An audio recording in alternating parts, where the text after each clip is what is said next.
Frank Lee Morris arrives at Alcatraz Island on January 18, 1960. He's a seasoned burglar and skilled escape artist being transferred to this maximum security prison, known as The Rock. The prison sits on a cold, isolated island in the middle of San Francisco Bay, surrounded by freezing waters and deadly currents. Morris is immediately processed. Guards strip search him, give him a prison uniform, and assign him a cell number. In the dining hall, Morris meets Litmus, an eccentric older inmate who has an obsessive love for desserts. Litmus seems harmless but clearly affected by years of imprisonment. The warden summons Morris to his office. The warden is a cold, authoritarian man who runs Alcatraz with an iron fist.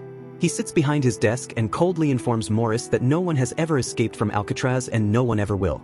The prison is escape-proof, he claims. While the warden delivers this intimidating speech, Morris calmly scans the room.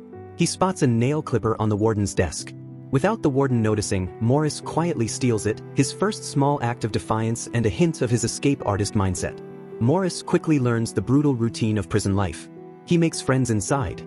He meets English, a strong, intelligent black inmate serving 2 life sentences for killing 2 white men in self-defense. English is a man of principle who stands up for himself despite the racist prison system. He and Morris develop a mutual respect. Morris also befriends Doc, an elderly white-haired inmate who paints beautiful portraits. Doc once grew chrysanthemums at Alcatraz in a small garden plot, a rare privilege that gave him hope. Now he paints portraits of guards and inmates, always including chrysanthemum flowers in the background. To Doc, these flowers represent the human spirit, beauty, and the possibility of freedom in a place designed to crush hope. But Morris also makes a dangerous enemy. Wolf is a violent sexual predator who preys on weaker inmates. In the communal showers, Wolf tries to sexually harass Morris, thinking he's just another victim. But Morris is no victim. He viciously beats Wolf, sending a clear message that he won't be touched. Days later, Wolf seeks revenge. In the prison yard, Wolf attacks Morris with a sharpened knife. Guards intervene, and both men are thrown into solitary confinement. The Hole, a dark, tiny concrete cell where inmates are kept in isolation. After serving his time in solitary, Morris is released back into the general population. He's assigned a new cellmate, Charlie Butts, a nervous, skittish inmate who becomes Morris's friend but clearly lacks the courage and nerve Morris possesses. Meanwhile, the warden makes his rounds inspecting Doc's artwork. Doc has painted portraits of various guards, and they look flattering, showing them as human, even kind. But Doc has also painted a portrait of the warden himself, which he's kept hidden. When the warden discovers it, he's shocked. Unlike the other paintings, this one reveals the truth. Doc has captured the cruelty, coldness, and ugliness of the warden's nature. It's an honest portrait that strips away the warden's authority and shows him as the petty tyrant he truly is. The warden becomes absolutely enraged. He feels humiliated and exposed. As punishment, he strips Doc of all his painting privileges, taking away the one thing that gave Doc's life meaning. Doc is heartbroken. His art and his chrysanthemums were his only connection to beauty and hope. Without these things, Doc loses his will to live. In the prison workshop, surrounded by tools and other inmates, Doc picks up a hatchet. In a shocking act of despair, he deliberately brings the hatchet down on his own hand, cutting off his fingers. Blood sprays everywhere. Guards rush in and drag him away to the prison hospital.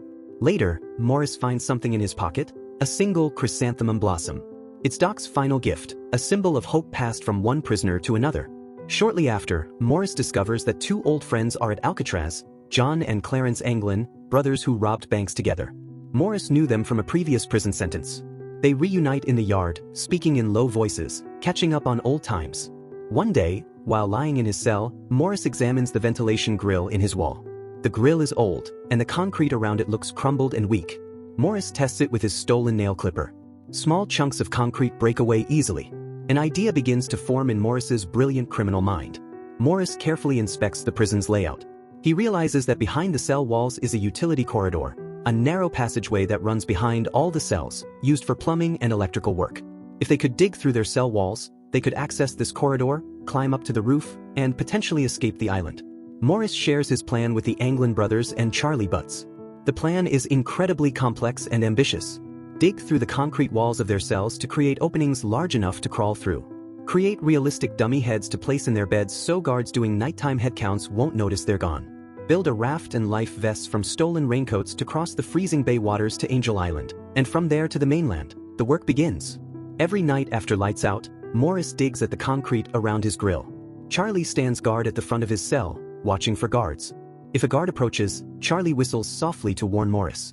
The digging is slow, agonizing work. The nail clippers barely scratch the concrete. Morris's fingers bleed. His arms ache. But gradually, bit by bit, the hole enlarges. Morris needs better tools. He requests a transfer to kitchen detail, claiming he was a cook in Georgia. The guard asks if he quit or got fired. Morris mimes shooting a gun. I robbed the cafe. In the kitchen, Morris steals a spoon. He trades the spoon to Litmus for a dime, a 10-cent coin. The price is 10 desserts.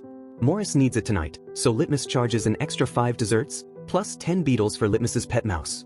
Morris uses the dime's edge to scrape the concrete. It works much better than nail clippers. But he still needs something stronger. Morris asks English if it's possible to weld metal in the cells. English says it's difficult but possible. He shows Morris how to create primitive welding using batteries, wires, and metal fragments.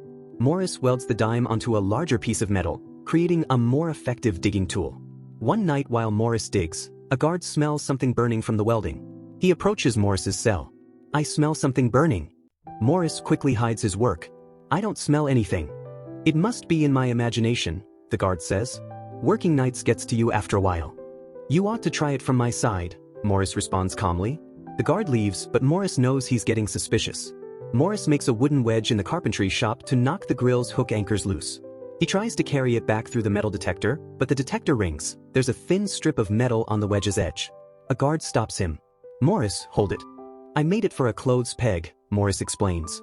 Why the metal over the edge? So the clothes would slide off easy. I don't believe you. Morris thinks fast. I didn't try to hide it. Why would I try to take metal through a metal detector? The guard considers this. Because you're stupid. But he lets Morris through. Morris was counting on this. The guard's arrogance makes him underestimate Morris's intelligence. Charlie butts orders painting supplies in prison. When they arrive, a guard comments that Charlie doesn't seem like the painting type. Charlie retorts that the guard wouldn't recognize talent.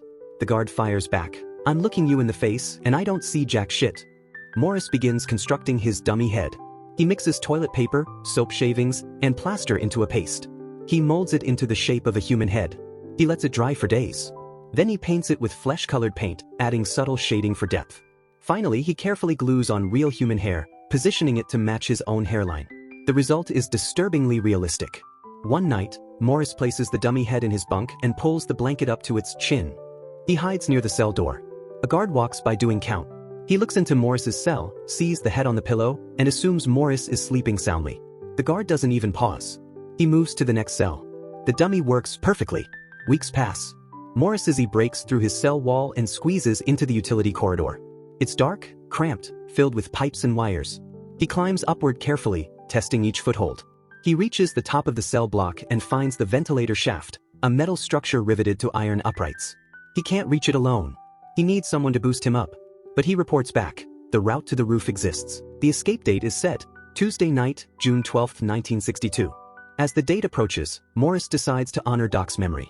He takes the chrysanthemum blossom Doc gave him and places it carefully in the dining hall where everyone can see it, a small act of beauty and defiance in this ugly place. But the warden notices the flower. He walks over, looks down at it with disgust, and crushes it beneath his boot. The delicate petals are destroyed. Litmus, the dessert-loving inmate who witnessed this cruelty, becomes so emotionally overwhelmed that he clutches his chest. He's having a heart attack. Litmus collapses and dies right there in the dining hall. The warden shows no remorse. He looks at Morris and coldly says, "Some men are destined never to leave Alcatraz alive." It's a threat, a warning, and a prophecy. Morris shares a quiet moment with English. They shake hands firmly, no words are needed. English understands that Morris is leaving, and he's happy for him. It's a farewell between two men who respect each other deeply. Then disaster nearly strikes. During a routine contraband search, guards inspect Morris's cell thoroughly, tapping walls, checking under the bed, examining everything. They come dangerously close to discovering the hole behind the vent, but somehow, they miss it. Morris breathes a silent sigh of relief. But the warden isn't satisfied. Something about Morris bothers him. His instincts tell him Morris is planning something. He orders Morris to be transferred to a different cell, first thing in the morning on June 12th, the very day they planned to escape. The timeline is now impossible. Morris makes a critical decision. They have to escape tonight, June 11th, Monday, one full day earlier than planned. But there's another problem. Wolf is released from solitary confinement that same day. He immediately spots Morris in the yard and makes threatening gestures. Wolf is planning another attack, and this time he might kill Morris. As Wolf and his gang close in on Morris, English steps forward. He confronts Wolf directly, backed by his own group of allies. English makes it clear, if Wolf touches Morris, there will be war. Wolf hesitates, then backs down. English has bought Morris the time he needs. That night, everything is set in motion.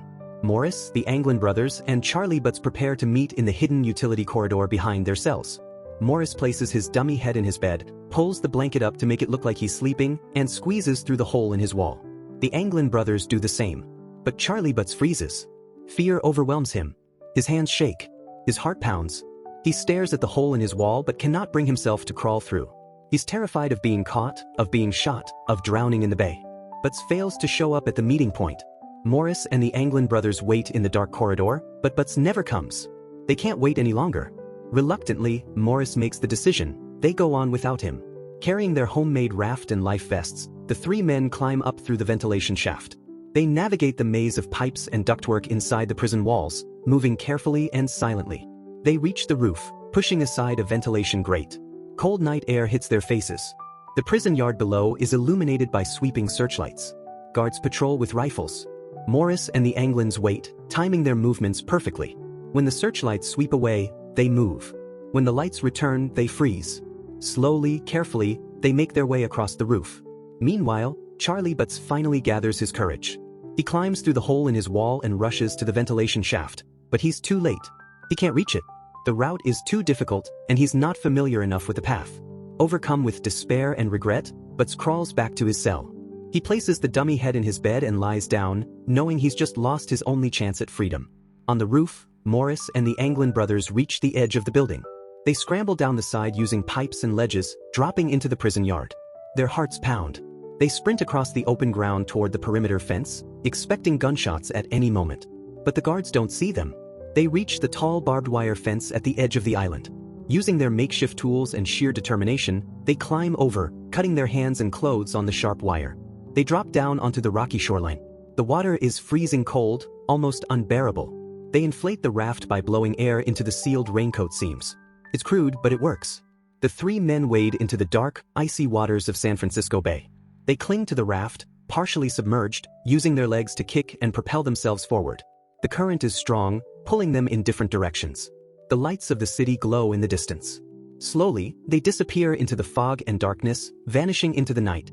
The next morning at dawn, a guard orders Frank to get up for his cell relocation. When there's no response, the guard slaps the head, and it rolls across the floor. The alarm blares throughout Alcatraz. English hears it and smiles, knowing Frank made it out. Police search the area extensively, but find no evidence indicating whether the three men survived. The warden refuses to admit anyone escaped from his prison and insists they drowned. On a rock by the shore, he finds a chrysanthemum, the same flower Frank honored Doc with. He picks it up and throws it into the water. The fates of Frank Morris, Clarence Anglin, and John Anglin remain unknown. Even after an extensive FBI investigation, no one knows if they survived or perished in the bay. They simply vanished into history, becoming the only men who might have escaped Alcatraz. If you enjoyed this recap, don't forget to hit that subscribe button and turn on notifications so you never miss our next movie breakdown.